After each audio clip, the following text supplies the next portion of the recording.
Good morning, students. Now come to analytic continuation along a path of a function. A function, the analytic continuation along a path. Now we are going to first we want to go to some of the definitions about analytic continuation along a closed path, along a path gamma or among in a domain D, etc. ഞാൻ ഓരോന്ന് explain ചെയ്താൽ വീഡിയോയുടെ length കൂടും എന്നുള്ളത് കൊണ്ട് just go through the definitions. I will explain only the theorems and propositions here. Here the third condition says that let G equal. Okay, I will give a vague idea about some general idea about the analytic continuation along a path. Suppose ഇതൊരു domain. Suppose this is a domain and this is another domain G. Okay.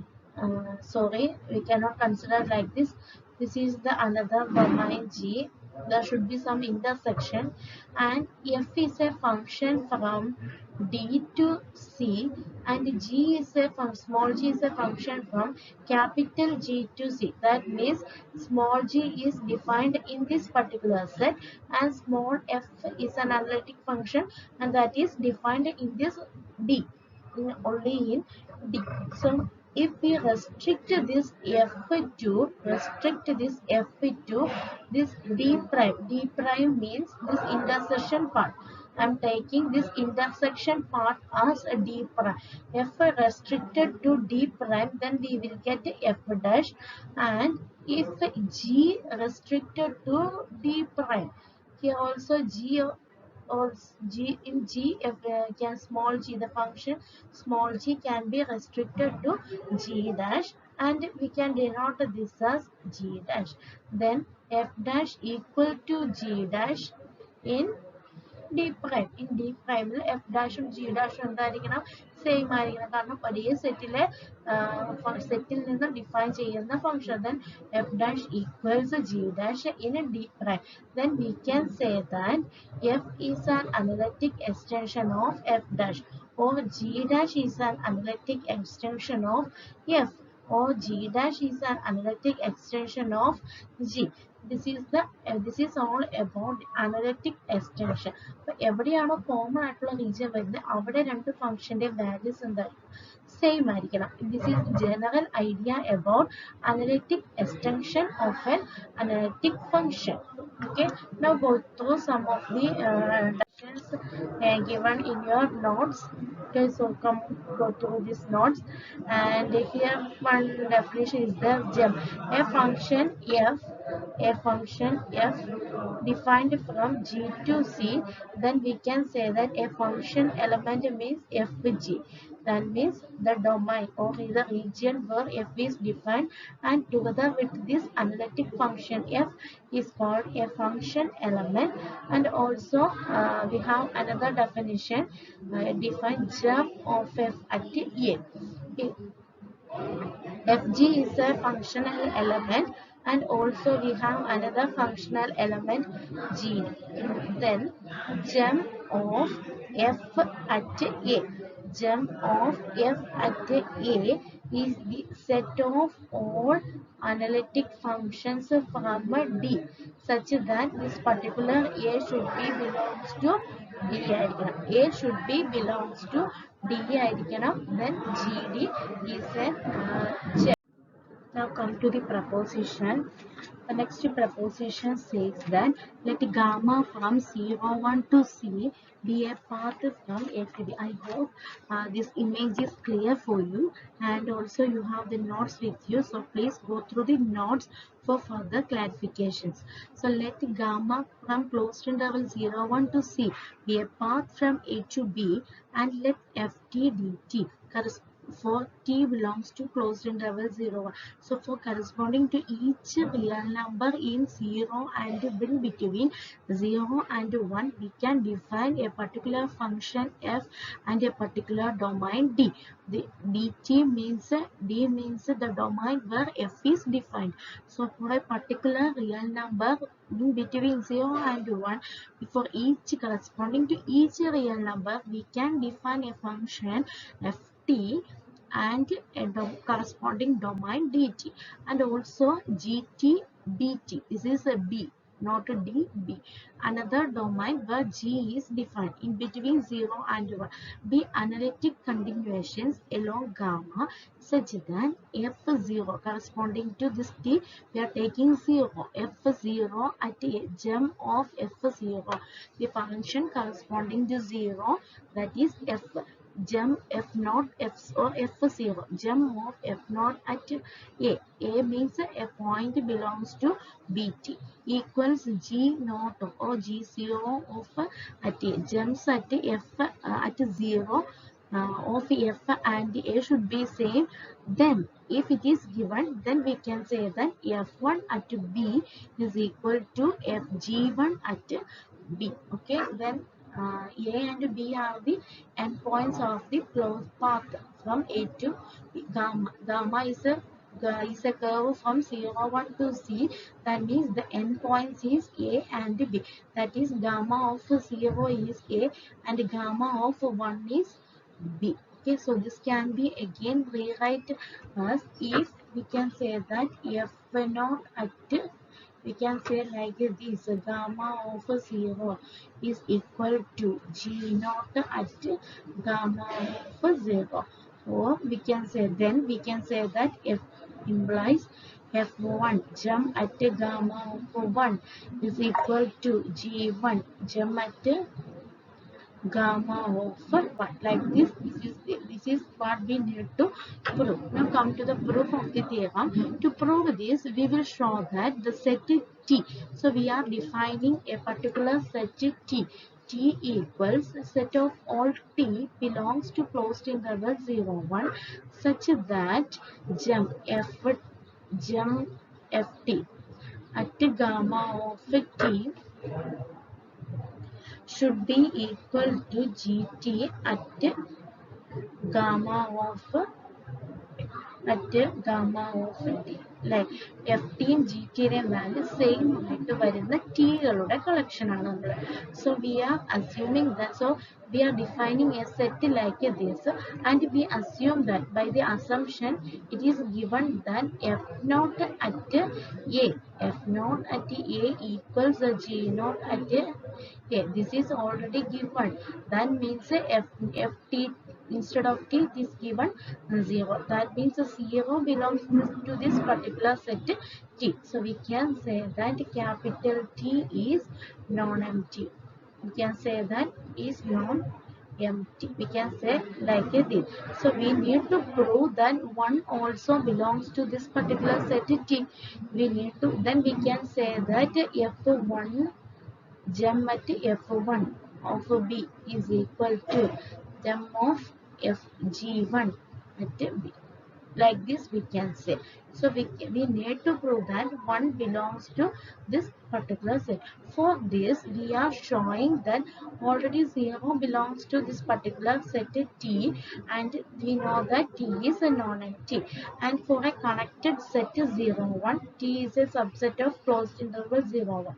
Okay, for a connected set 0 1, a set is said to be open and closed. A non-empty set is said to be, or any subset of a connected set is said to be open and closed. That means open, then either it is a 5 or it is the full set T. And we know that this is not to 5 because 0, the element 0 belongs to T. So this is a non-empty. Then the only option is T itself is that subset. Okay. So we can say that closed interval 0 1 completely belongs to T, or this one equals to T. Okay, then which implies 1 also belongs to T. 1 belongs to T implies we can say that F1, gem of F1 equals G1 at B, gamma of the endpoint, gamma at the endpoint. Like that we need to prove. So we defined a particular set T, and now we show that T is both open and closed. Already we know that T is non-empty. So we will find, if we show that T is a open set, then we will reach the conclusion that 1 also belongs to t, or t is equal to 0, 1. That means 1 belongs to this particular set T. Now we come to, we need to prove that T is a open set. For this, we need to show that T is open and T is closed. Next, T is open. First, we need to prove that T is open. So, fix T belongs to capital T and assume that T is not equal to 0 or T equal to 1. We need to show that T is open. And open means we need to show that every point is an interior point. So, we take an arbitrary point. Small t belongs to T. Now, we need to find an open or neighborhood. We need to find a neighborhood t minus delta t plus delta of t. This is small t. This is an interval neighborhood of a small t and which also contained in t. Like this we need to prove. Okay, and come to the proof. If this is optional, there is no need to write this statement in the proof. For your clarification, if t equal to 1, then the proof is a complete. So only we need to show that if t1 belongs to this particular set t. So already we need, if t equal to 1, then we are showing that t is an interior point. Okay, so already the proof will be done. So we are not taking 1 or not taking 0.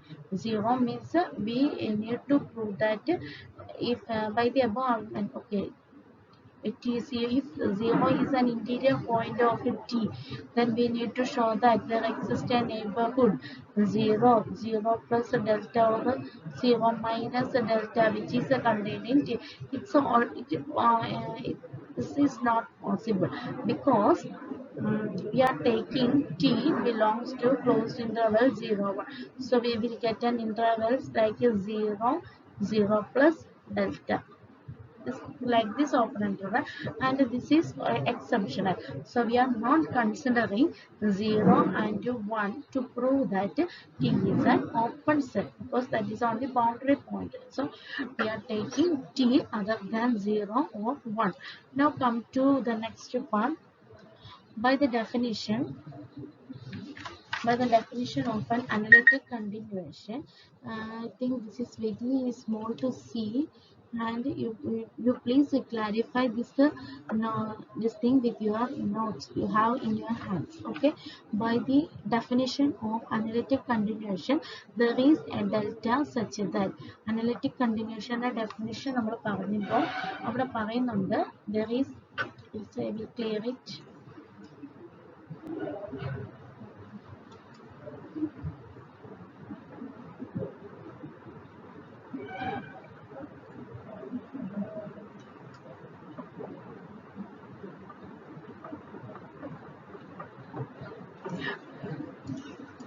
So by the definition, it is given that there exists a delta.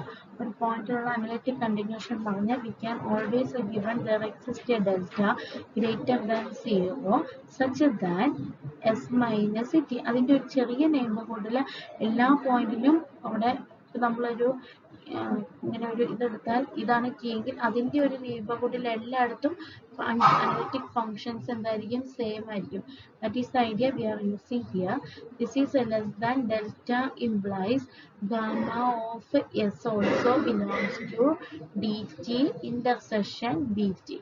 Okay, ഈ ടിയുടെ ചെറിയ delta നെയ്ബർഹുഡിൽ വരുന്ന ഏതൊരു point എടുത്താലും ആ പോയിന്റിലൊക്കെ gamma of S, ഗാമയുടെ ഇമേജുകൾ എവിടെ വരുന്നുണ്ട്, D T intersection B T and also in this region the function gems are also same. So F S at gamma of s should be equal to, by the definition, ft.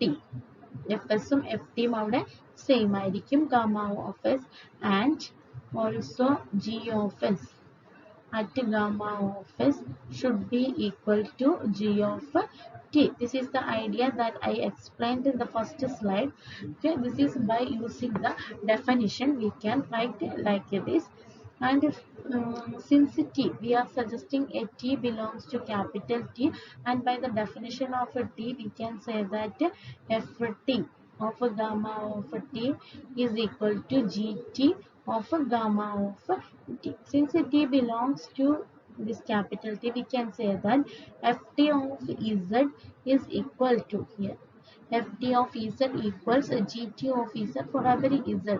നമ്മളിപ്പോൾ എഴുതിയ സാധനം തന്നെ of z function ആയിട്ട് എഴുതും. For z belongs to dt intersection bt, which implies ft at gamma of s is equal to gt at gamma of s.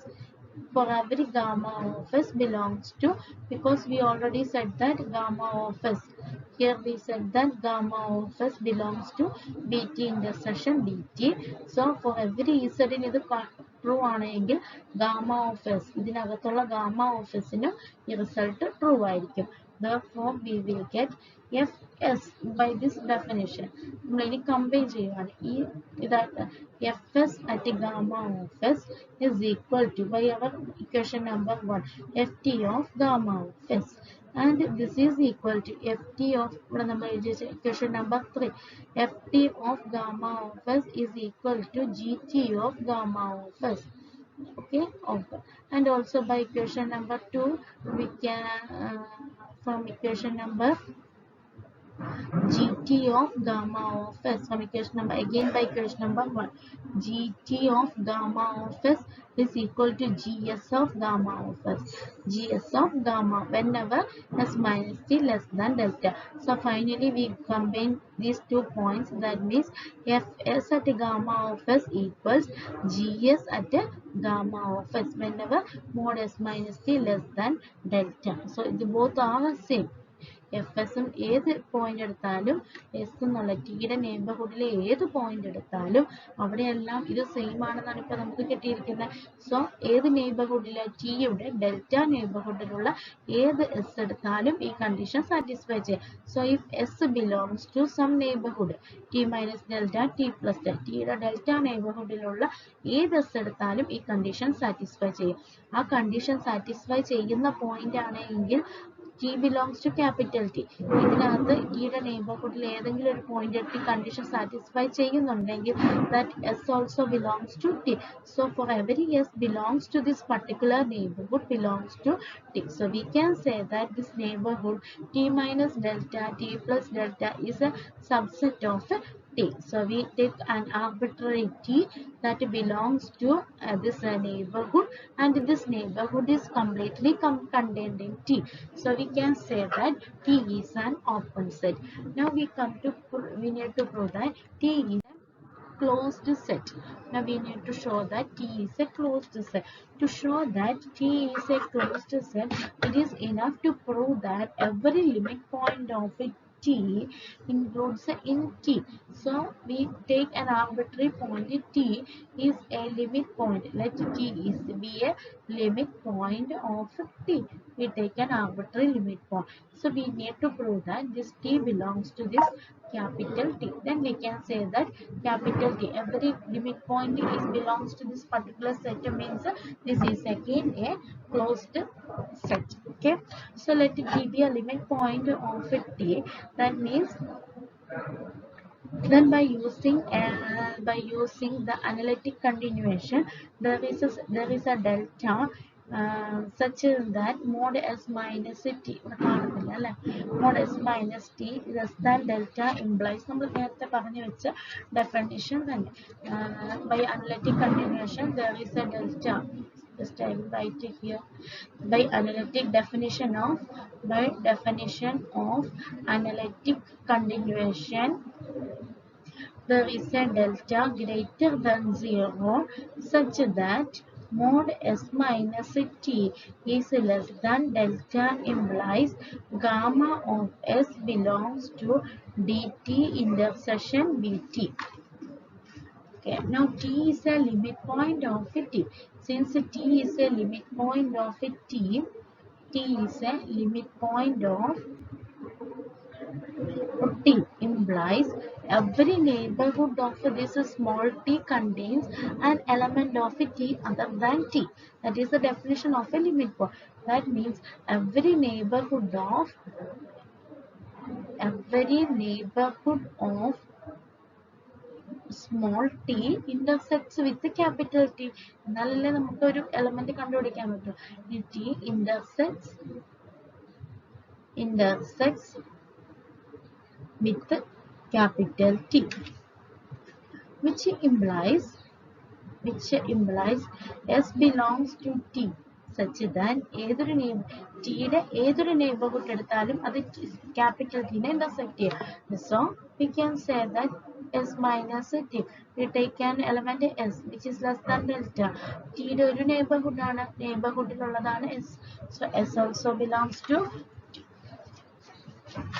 Therefore, here it is given G equals dt intersection dt intersection ds intersection bs contains gamma of s. By the analytic continuation അനുസരിച്ച് നമ്മൾ എന്തെന്ന് എഴുതിയിട്ടുണ്ട്, gamma of s belongs to dt intersection bt എന്ന് എഴുതിയിട്ടുണ്ട്. അതുപോലെ തന്നെ എസിന് പകരം ടി എന്നുള്ളത് കൺസിഡർ ടീന് പകരം എസ് എന്ന് നിങ്ങൾ ആദ്യമേ consider ചെയ്യുമായിരുന്നുവെങ്കിൽ we can say that gamma of s belongs to ds intersection bs. S എന്നുള്ള പോയിന്റ് മാത്രം കൺസിഡർ ചെയ്താൽ we can say that gamma of s belongs to ds intersection bs എന്ന് എഴുതാം. And if we take any points in the neighborhood of t, then also we can say that the gamma of s, that neighborhood is S belongs to that particular neighborhood. ടിയുടെ നെയ്ബർഹുഡിലുള്ള ഒരു element ആയിട്ട് നമുക്ക് എസിനെ consider ചെയ്യാം. S എന്നുള്ളത് ഒരു independent ആയിട്ട് ടിയുടെ നെയ്ബർഹുഡിൽ അല്ലാതെ വെറുതെ ഈ ഡൊമൈനിലെ ഒരു പോയിന്റ് ആയിട്ട് കൺസിഡർ ചെയ്യാം. then we can say that gamma of വെറുതെ ഒരു പോയിന്റ് ആയിട്ട് കൺസിഡർ ചെയ്ത് കഴിഞ്ഞാൽ we can say that the gamma of s belongs to ds intersection bs. ടിയുടെ നെയ്ബർഹുഡിലുള്ള ഒരു പോയിന്റ് ആയിട്ട് എസിനെ കൺസിഡർ ചെയ്ത അനലിറ്റിക് എക്സ്റ്റൻഷൻ അനുസരിച്ച് gamma of s belongs to dt intersection bt. So altogether we can say that gamma of s contained in dt intersection bt intersection bs intersection bs. ഇത് രണ്ടിന്റെ common element ആണ് gamma of s. So G equals like this, which implies G is a non-empty open set. That implies Fs at Ez. This is Fs at Ez equals Gs at Ez by the definition of T. Because S T കാത്തുണ്ടെങ്കിൽ Fs equal to Gs ആയിരിക്കും for every Z belongs to G. Then by our equation number 1, നമ്മൾ ആദ്യം definition അനുസരിച്ച് എഴുതി വെച്ചതിൽ Fs at Ez equals എവിടുത്തെ Z എന്ന് പറഞ്ഞാൽ എന്താ, for Z belongs to G of gamma of S. Okay, Fs of Ez is equal to Ft of Ez and Gs equals Gt for every Z belongs to G. Gamma of S ഇതിനകത്തുണ്ട് എന്നുള്ളത് മറന്നു പോയത് കേട്ടോ. which implies Ft of Z equals Fs of Ft of Ez equal ഏതൊരു ഇസഡിനും ഇതെല്ലാം same ആണ്. So we can say that Ft of Z equals Fs. Ft of Ez equals Fs of Ez and Fs of Ez equals Gs of Z. ഏത് നമ്മളിവിടെ എഴുതി വെച്ച condition അനുസരിച്ച് Fs of Ez equals Gs of Z. Again by this condition Gs is equal to Gt. So finally we got Gt is equal to Gt. So Ft of Z equals Gt of Z for every Z belongs to G. And because G has a limit point in ഇതിനൊരു limit point നമ്മുടെ D T intersection B ടിയിൽ ഒരു limit point ഉണ്ട്. കാരണം നമ്മൾ T എന്തായിട്ട് choose ചെയ്തെങ്കിൽ is a limit point. So we got that F T and gamma of T is equal G T of gamma of T and T belongs to this particular T. Okay, ഈ condition satisfy ചെയ്തത് കൊണ്ട് we can say that T belongs to this particular capital T. So we take an arbitrary limit point T of a capital T, then we got that T belongs to this set capital T. Therefore we can say that T is a closed set. So we got that T is a closed and open set. By the first argument we can say that G F1 belongs to F2. Thank you all.